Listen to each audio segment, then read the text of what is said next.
దైవజనులకు నా హృదయపూర్వక వందనాలు తెలియజేస్తున్నాను. వచ్చిన మీ అందరికీ నా హృదయపూర్వక వందనాలు. 7వ మాటలో 5వ మాటగా మనం ధ్యానించుకుందామండి. యోహాను సువార్త 19వ అధ్యాయము 28వ వచనం. యోహాను సువార్త 19వ అధ్యాయము 28వ వచనం చదువుతున్నాం. అటు తరువాత సమస్తమును అప్పటికి సమాప్తమైనదని యేసు ఎరిగి లేఖనము నెరవేరినట్లు నేను తప్పికొనుచున్నాను. నేను హల్లెలూయా. 5వ మాట దాంట్లో దేవుడు ఏమని మాట్లాడాడంటే తప్పికొనుచున్నాను అని. ఎందుకు ఈ విధంగా మాట్లాడాల్సి వచ్చింది అంటే అదే వచనం సెలవిస్తుంది. అటు తరువాత సమస్తమును అప్పటికి సమాప్తమైనదని యేసు ఎరిగి లేఖనము నెరవేరినట్లు నేను తప్పికొనుచున్నాను. నేను దేనికి మాట్లాడానంటే దేవుని వాక్యం ఏం సెలవిస్తుంది అక్కడ? లేఖనము నెరవేరినట్లు. లేఖనం అంటే దేవుని వాక్య భాగం, దేవుడు పలికిన మాటలు నెరవేరాలని ఈ మాట మాట్లాడుతున్నాడు. ఏమని? తప్పికొనుచున్నాను అని మాట్లాడుతున్నాడు. ఇదే ఈ ప్రవచనాల నెరవేర్పు. పాత నిబంధనలు యేసుక్రీస్తు ప్రభువారు పుట్టక ముందే దేవుడు పుడతాడు అని, మన కోసం ఆయన జీవిస్తాడు, మన కోసం ఈ భూలోకానికి వస్తాడు, మన కోసం మరణిస్తాడు, మన కోసం తిరిగి లెగుస్తాడు అని దేవుని వాక్యము యేసుక్రీస్తు ప్రభువారు ఈ భూలోకానికి రాకముందే ప్రతిదీ కూడా మన ప్రవక్తలైన పూర్వీకులందరూ పాత నిబంధనలో అన్ని కూడా రాయబడి ఉన్నాయి. ఆ రాయబడిన మాటలు నెరవేర్చాలని యేసుక్రీస్తు ప్రభువారు ఈ మాట పలికారు. ఈ మాట కూడా ఆయన మాట్లాడాలని లేఖనంలో ముందుగానే ప్రవచనంగా రాయబడి ఉంది. అది ఎక్కడ అని మనం పాత నిబంధన గ్రంథంలో చూస్తున్నాం. కీర్తనలు 69వ కీర్తన 21వ వచనం అండి, చదువుకుందామా? 69వ కీర్తన 21వ వచనం. వారు చేదును నాకు ఆహారముగా పెట్టిరి, నాకు దప్పి అయినప్పుడు చిరకను త్రాగనిచ్చిరి. అంటే ఇక్కడ ఏమని సెలవిస్తుంది? ఆయనకి దాహమైనప్పుడు వాళ్ళు ఏం పెట్టారంట? చేదుని ఆహారంగా పెట్టారు. ఆయనకు దాహం అవుతుంది అని అడిగినప్పుడు వాళ్ళు ఏమి ఇచ్చారు? చిరకని ఇచ్చారంట. కింద వచనాల్లోనే అక్కడ అంతా రాయబడుతుంది. యోహాను సువార్తలోనే 19వ అధ్యాయంలో 29వ వచనంలో ఆయన తప్పికొనుచున్నానని మాట్లాడిన తర్వాత వాళ్ళు ఆ విధంగా ఆయనకి చిరకతో నిండి ఉన్న ఒక పాత్ర అక్కడ పెట్టి ఉండేది కనుక వారు ఒక స్పంజి చిరకతో నింపి హిస్సోపు పొడగకు తగిలించి ఆయన నోటికి అందించింది. ఇప్పుడు ఆయన తప్పికొనుచున్నానని అడిగాడు. ఆయనకి ఏమి ఇచ్చారంటే అక్కడ ఉన్న ప్రజలు చిరకని అందించారు, చేదుని ఆయనకి ఆహారముగా పెట్టారు. ఎవరైనా మనం మంచినీళ్ళని అడిగితే ఎవరికైనా ఇవ్వకుండా ఉంటామండి? ఉంటాం కదా. కానీ యేసుక్రీస్తు ప్రభువారు శిలువలో ఆయన మన కోసం అంత కష్టపడి అంత త్యాగం చేసి ఆ సమయంలో ఇంత ఎండలో కూడా ఈ మధ్యాహ్న కాల సమయంలో శిలువనంతా మోసుకొని తిరిగి మా శిలువ పైన 5 మాటలు పలుకుతున్నప్పుడు 5వ మాటకు వచ్చినప్పుడు ఆయనకి చాలా దాహం వేసి ఆయన ఏమని అడుగుతున్నాడు? తప్పికొనుచున్నాను అని అడిగాడు. అయినా అక్కడున్న ప్రజలు ఏం చేశారు? ఆయనకి ఏమి ఇచ్చారంట? చేదుని ఇచ్చారు. చేదు ఒక స్పంజితో ఆయనకు ముంచి ఆయనకి పైకి అందించారు. అలా చేదుని ఆహారంగా ఆయనకి ఇచ్చారు. అంత చేదుని ఆహారంగా తీసుకునేవాల్సినంత అవసరం మానవునికి శరీరంలో 70% ఒంట్లో శరీరంలో వాటర్ అనేది ఉంటుంది. కానీ ఆయనకి అప్పుడు అంత దాహమైన స్థితిలో ఆయనకి తన రక్తం చివరి పొట్టు వరకు కూడా మన కోసం సిలువలో కార్చాడు. తన చివరి రక్తపు పొట్టు వరకు కూడా ఆయన శరీరంలో చివరి నీటి పొట్టు కూడా లేకుండా అంతవరకు త్యాగం చేసి అంతవరకు ఆయన శ్రమపడింది. ఎవరి కోసం అంటే నీ కోసం, నా కోసం మాత్రమే. ఆయన అంతగా శ్రమపడింది ఎవరి కోసం అంటే మన పాపాలను ఆయన మోసుకొని మన కోసం ఆయన ఇదంతా చేశాడు. ఆ మాట పలకవలసింది ఎందుకంటే మొదటిగా అక్కడ వాక్యంలోనే సెలవిస్తుంది, లేఖనము నెరవేరినట్లు ఆయన మాట్లాడాడు. ఆయన అంత కష్టాల మధ్యలో శిలువలో ఆయన మాట్లాడుతున్నప్పుడు ఆయన శ్రమ పొందుతున్నాడా లేదా?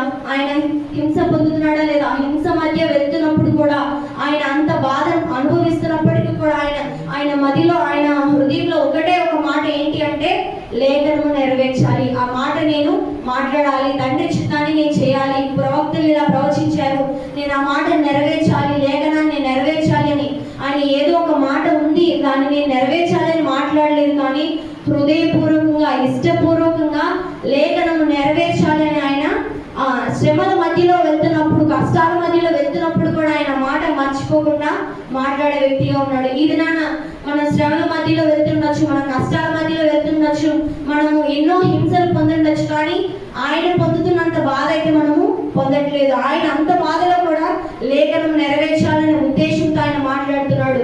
ఇది లేఖనం మనం నెరవేర్చే వారిలాగా ఉంటున్నామా లేదా?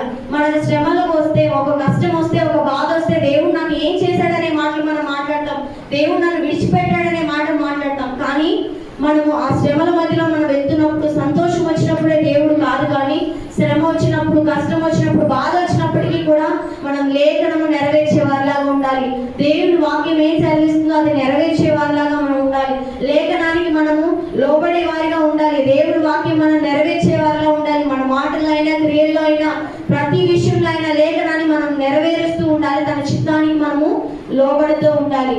అలా ఎప్పుడైతే మనం లోబడతామో, ప్రతిదీ మనకు అక్కడ శ్రమ వచ్చినప్పటికీ కూడా ఆయన ఎప్పుడైతే మనం ఆ లేఖనానికి లోబడే వ్యక్తిగా, లేఖనాన్ని ప్రకారం మనం జీవించే వ్యక్తులుగా ఉంటామో, ఆ శ్రమనే మనకి దేవుడు ఒక శ్రమని మనకి సంతోషంగా మారుస్తాడు. మనకన్నిటిని ఆయన నాట్యంగా మారుస్తాడు. శ్రమలో ఎప్పుడైతే ఆయన వాక్యానికి లోబడతామో, శ్రమలో ఎప్పుడైతే ఆయన వాక్యానికి మనము ఆయన వాక్య ప్రకారంగా మాట్లాడతామో, ఆయన వాక్య ప్రకారంగా జీవిస్తామో, అప్పుడు ఆ శ్రమల నుంచి దేవుడు మనల్ని విడిపిస్తాడు. ఇది కేవలం ఒక మాట ఆయనకి సాధారణంగా దాహమై అడిగాడు అనే ఒక మాట కాదు. అలాగా మనం తీసుకోకూడదు, కానీ ఇది మనం ఆత్మీయ సారంగా తీసుకోవాలి. లేఖనం నెరవేర్చబడినట్లుగా ఆయన మాట్లాడాడు.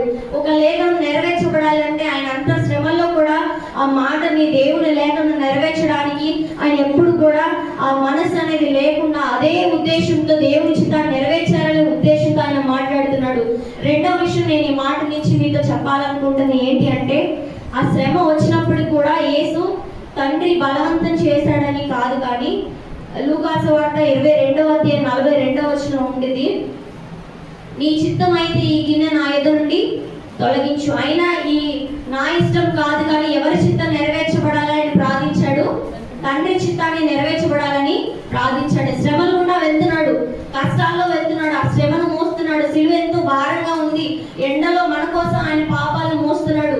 ఇంగ్లీష్ లో ఆ గిన్నె, ఆ పాత్ర అంటే ఏమని ఉంటుంది అంటే కప్ ఆఫ్ సఫరింగ్ అని, అంటే శ్రమలు అనే పాత్ర, కష్టాలు అనే పాత్ర. అది శ్రమ, అది కష్టం, అది నా శరీరానికి చింత తీసుకొచ్చింది, అది నా శరీరానికి హాని కలిగింది, నా శరీరానికి నాకు బాధ కలిగింది. అయినప్పటికీ కూడా నా చిత్తం కాదు, ఎవరి చిత్తం జరిగిస్తా అని చెప్తున్నాడు, దేవుని చిత్తం. ఆ శ్రమలనే పాత్రను తాగడానికి కూడా అలా దాహం కలిగి ఆయన ఉన్నాడు. మిగిలిన మత్తయి సువార్తలో కానీ, యోహాను సువార్తలో కానీ, నేను తాగబోయే పాత్రలో నుంచి ఎవరైనా నా ఇద్దరు నుంచి తీసివేయగలరా, నేను తాగే పాత్రలో నుంచి ఎవరైనా మీరు నాతో తాగగలరా అంటే లేదు. ఎవరు తాగుతారు అంటే ఆ శ్రమలనే పాత్ర మన కోసం ఆయన మాత్రమే తాగాడు. శ్రమలనే పాత్రను ఆయన మన కోసం అనుభవించాడు. శ్రమలనే పాత్రను దానికోసం ఆయన దాహం కలిగి ఉన్నాడు. తండ్రి చిత్తాన్ని నెరవేర్చడానికి ఆయన దాహం కలిగి ఉన్నాడు. తండ్రి చిత్తాన్ని ఆయన నెరవేర్చాలి, తండ్రి ఉద్దేశాన్ని నెరవేర్చాలి, తండ్రి ఆశ నెరవేర్చాలని ఆయన దాహం కలిగి ఉన్నాడు. మరొక మాట, ఆయన ఏ విధంగా నెరవేర్చాడు, ఏ విధంగా ఆ మాటకు లోబడ్డాడంటే ఇష్టపూర్వకంగా శ్రమలు అనుభవించాడు, ఇష్టపూర్వకంగా శ్రమలకు లోబడ్డాడు, ఇష్టపూర్వకంగా తండ్రి చిత్తాన్ని నెరవేర్చాడు. ఇది మనం ఆ విధంగా ఉండాలి. శ్రమలు వచ్చినప్పుడు మన ఇష్టపూర్వకంగా ఏదో నొచ్చుకొని కాదు, శ్రమలు వచ్చి దేవుడు నాకు ఈ కష్టం పెట్టాడని చింతిస్తూ బాధతో దేవుడి మీదే అడుగుతారు కొంతమంది. ఆ విధంగా కాదు, కానీ దేవుని పట్ల ఆయన ఇష్టపూర్వకంగా, దేవా ఈ శ్రమలనే కష్టాన్ని నేను అనుభవిస్తాను, నీ దగ్గరికి వస్తే నువ్వు తీరుస్తావని నీ దగ్గరికి వస్తే నువ్వు తీరుస్తావు కనుక నీ దగ్గరికి నేను వస్తున్నాను అని యేసు ప్రభు వారిలాగా మనము ఆ శ్రమని, ఆ కష్టాన్ని కూడా మనము ఇష్టపూర్వకంగా అనుభవించాలి. హల్లెలూయా. మూడవ మాట నేను చెప్తానండి. మూడవ మాట ఏంటి అంటే, ఇప్పుడు యేసు ప్రభు ఏమని మాట్లాడారు ఇక్కడ, దప్పికొనిచున్నాను అని మాట్లాడారు, దాహం కలిగి ఉన్నాను అని మాట్లాడుతున్నారు. ఆయన ఎందుకు ఈ మాట పలికాడంటే తండ్రి దాహం నెరవేర్చడానికి, తండ్రి ఆశ నెరవేర్చడానికి ఆయన ఆ విధంగా మాట్లాడాడు. అంత శ్రమ అనుభవించినా కూడా ఆయన ఎవరి దాహం తీర్చాడు? అక్కడ తండ్రి దాహం తీర్చాడు, తండ్రి ఆశ నెరవేర్చాడు. శ్రమ వచ్చినప్పటికీ కూడా ఆయన ఒంట్లో ఒక చుక్క నీటి బొట్టు కూడా లేకుండా ఆయన రక్తం చివరి బిందు వరకు కార్చేంతగా ఎవరి దాహం నెరవేర్చాడు? తండ్రి దాహం నెరవేర్చాడు. ఈ దినాన మనం తండ్రి దాహం నెరవేర్చే వారిలా ఉంటున్నామా? తండ్రి ఆశ నెరవేర్చే వారిలాగా మనం ఉంటున్నామా? 42వ కీర్తన 1వ వచనం మనం చదువుకుందామండి. 42వ కీర్తన 1వ వచనం. దుప్పి నీటి వాగుల కొరకు ఆశపడినట్లు దేవా నీ కొరకు నా ప్రాణము ఆశపడుచుంది. దుప్పి దేనికోసం ఆశపడిందంట? ఎక్కడున్నప్పటికీ ఆ నీళ్ళు ఎక్కడ ఉంటే ఆ విధంగా పరిగెత్తుకొని వెళ్ళిపోయింది. దేవుడి కోసం మనం ఎలా ఆశ కలిగి ఉండాలంటే, దేవుడి కోసం మనం ఏ దాహం కలిగి ఉండాలి? ఆయన ఆశ నెరవేర్చాలి, ఆయన చిత్తం నెరవేర్చాలనే దాహం మనం కలిగి ఉండాలి. అంత స్థితిలో కూడా తండ్రి దాహం నెరవేర్చే వాళ్ళగా యేసే ఉంటున్నాడు. దేవుడు అంతటి వ్యక్తి, యేసు ప్రభు అంత వ్యక్తే తన తండ్రి దాహం నెరవేర్చడానికి ఏమాత్రం వెనుక తీయలేదు. అది శ్రమ అయినా, కష్టమైన, బాధ అయినా తెలిసినప్పటికీ కూడా ఇష్టపూర్వకంగా ముందుకు వెళ్ళి ఆ దాహాన్ని ఆయన నెరవేర్చాడు. ఇది నాన్న మనం తండ్రి ఆశ నెరవేర్చే వాళ్ళగా ఉంటున్నామా? తండ్రి దాహం నెరవేర్చే వాళ్ళగా ఉంటున్నామా? తండ్రికి మనం శ్రమలు వచ్చినప్పుడు, కష్టాలు వచ్చినప్పుడు దేవుని దూషించే వాళ్ళగా ఉంటున్నామా? మన పట్ల దేవుని ఆశ ఏంటండి చెప్తారు? మన పట్ల దేవుడు మన దగ్గర నుంచి ఏం ఆశిస్తున్నాడు? ఆయనలాగా మనం ఉండాలని ఆశిస్తున్నాడు. ఇప్పుడు తల్లిదండ్రులు తమ పిల్లలు వారిలాగా ఉండాలని ఆశిస్తారా లేదా?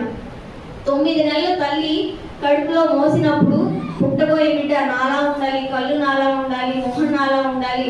తల్లిదండ్రులు ఎంత ఆశపడతారు?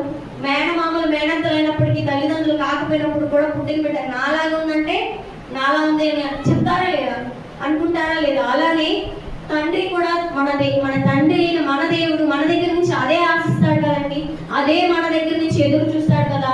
మన తండ్రి ఆయనలాగా మనం ఉండాలి అని, ఆయన స్వరూపంలో మనం మారాలని, ఆయన వల్లే మన పోలికలకు మారాలని, ప్రతి విషయంలో కూడా ఆయనలాగా ఆయన స్వరూపంలో మారాలని ఆయన మన దగ్గర నుంచి ఆశిస్తున్నాడు. ఇది నాన్న మనం తండ్రి ఆశను నెరవేర్చే వాళ్ళ ఉంటున్నామా? తండ్రి చిత్తాన్ని మనం నెరవేర్చే వాళ్ళ ఉంటున్నామా? తండ్రి దాహాన్ని మనం నెరవేర్చే వాళ్ళ ఉంటున్నామా? ఆయన దగ్గర నుంచి మనం ఏం కోరుకుంటున్నాడు? హృదయ శుద్ధి గలవారు ధన్యులు, వారు దేవుణ్ణి చూస్తారు. ఎందుకు ఆ మాట పలికాడంటారు? దేవుణ్ణి మీరు చూడాలనే కదా, ఆయన ఆ విధంగా ఉండాలనే కదా మాట సెలవిస్తుంది. అంటే మన దగ్గర నుంచి ఆయన ఏం ఆశిస్తున్నాడు? నేను మీకు కనిపిస్తాను, మీరు నన్ను చూడగలరు. ఎప్పుడు?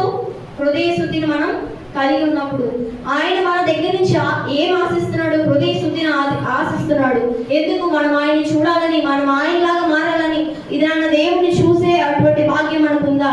దేవుని చూసే అటువంటి స్థాయిలో మనం ఉన్నామా? దేవునితో మాట్లాడగలిగే స్థాయిలో ఉన్నామా? దేవుని ఆశ నెరవేర్చగలిగే స్థాయిలో మనం ఉన్నామా? నేను మిమ్మల్ని ఒక్కళ్ళే ప్రశ్నించట్లేదు. ఆ మాటలన్నీ నాకు కూడా వర్తిస్తే. మనం అందరము ఎలా ఉండాలని ఆయన ఆశిస్తున్నాడు? తండ్రి చిత్తాన్ని నెరవేర్చాలని ఆశిస్తున్నాడు. నేను పరిశుద్ధుడిని కనుక మీరును పరిశుద్ధులై ఉండవల్లి. ఇవన్నీ ఏంటి? దేవుని వాక్యం. ఇంకొక ఆయన ప్రేమ స్వరూపి ఆయన ఉన్నాడు. బైబిల్లో ఒక మాట ఉంది, మనం ఆయన ఆజ్ఞలు లోబడినట్లయితేనే, ఆయన ఆజ్ఞలు పాటించినట్లయితేనే, ఆయన ఆజ్ఞల ప్రకారం నడిచిన వారు అయితేనే ఆయన మనల్ని ప్రేమించినట్టు. ఇవన్నీ ఆజ్ఞలు మనం పాటించాలి. అంటే దేవుణ్ణి నువ్వు ప్రేమిస్తున్నావు అని ఒక క్వశ్చన్ అడిగితే, నేను ప్రేమిస్తున్నాను అనే సమాధానం చెప్పడానికి ఈ ఆజ్ఞలన్నీ పాటించి చూపించాలి. అప్పుడే మనం దేవుణ్ణి ప్రేమించినట్టు. దేవుడు మనల్ని ఏ విధంగా ప్రేమించాడు? నేను ప్రేమించినట్టు మీరు ఒకరినొకరు ప్రేమించాలి. ఇలా దేవుడు మన దగ్గర నుంచి ఆశించేవి చెప్పుకుంటూ పోతే సమయం సరిపోదు. దేవుడు మనకి వాక్యాన్ని అందించాడు. ఈ వాక్యమే ఆయన మనకి ఇచ్చిన జీవ గ్రంథము. దేవుడే వాక్యమై ఉన్నాడు, దేవుడే మనకి వాక్యమై ఉన్నాడు. కాబట్టి ఈ దేవుని వాక్యాన్ని మనం పాటించే వాళ్ళలాగా ఉండాలి. దేవుని మాటకు మనం లోబడే వాళ్ళలాగా ఉండాలి. దేవుని ఆశను మనం నెరవేర్చే వాళ్ళలాగా ఉండాలి. ఆయన ఎంతగా తప్పిగా ఉన్నాడంటే, తండ్రి ఆశ నెరవేర్చేంతగా, తండ్రి దాహం తీరడానికి ఆయన తప్పిగా ఉన్నాడు. తండ్రి ఆశ తీర్చడానికి ఆయన అంతగా శ్రమ పడ్డాడు. మనము ఇది నాన్న తండ్రి ఆశ నెరవేర్చే వాళ్ళ ఉండాలి, తండ్రి దాహాన్ని నెరవేర్చే వాళ్ళ ఉండాలి. ఇంతకు ముందు పోయిన సంవత్సరం ఇదే మాట చెప్పినప్పుడు మనం ఆయన ఎందుకు తప్పికొంచున్నాడంటే ఆత్మల దాహం కలిగి ఉండాలని మనం మాట్లాడుకున్నాం. ఇంతకు ముందు ఆత్మల దాహం అంటే మనం అనేకుల్ని నడిపించాలి అని, అంతే కదండి. మనం అనేకుల్ని నడిపించాలి అంటే మొదటిగా ఎవరు కరెక్ట్గా ఉండాలి? మనలో కరెక్ట్గా ఉండాలి. మన దగ్గర నుంచి ఆయన వలే ఉండాలని ఆశిస్తున్నాడు. ఇప్పుడు మనము ఇంకొకరు దేవుని సన్నిధికి రండి, ఇలా ఉండండి, కరెక్ట్గా ఉండండి అని మనం చెప్పే బదులు ఫస్ట్ ఎవరు మనం సరిగ్గా ఉండాలి? మనం సరిగ్గా ఉండాలి. మనల్ని మనం సరిదిద్దుకోవాలి. మనల్ని మనం ఆయన స్వరూపంలోకి మార్చుకోవాలి. మన పట్ల ఆయన ఇదే ఆశిస్తున్నాడు. మనం ఆయన పిల్లల వలె ఉండాలని, ఆయన పిల్లల వలె మనకి అధికారాన్ని ఆయన మనకి ఇస్తున్నాడు. ఆయన పిల్లల వలె ఆయన స్వరూపంలోకి మనం దినదినము మారుతూ ఆయన ఆశ నెరవేర్చే వారిలాగా, ఆయన దాహం మనం తీర్చే వారిలాగా ఉండాలి. ఈ కొద్ది మాటలు దేవుడు దీవించును గాక.